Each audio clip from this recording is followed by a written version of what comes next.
زندہ دفن کر دیا۔ وہ شخص آپ صلی اللہ علیہ وسلم کے پاس دھاڑے مار مار کر رو رہا تھا۔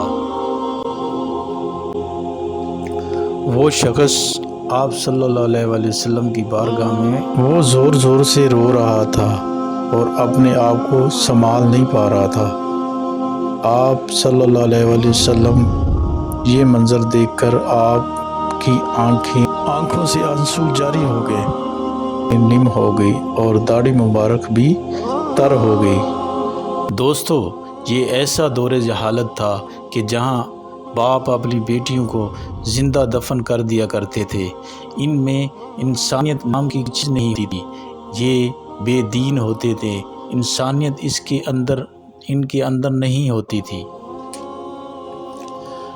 دوستو، جب یہ کام کر لیتے تو لوگ ان کو بہت اچھا سمجھتے، ان کی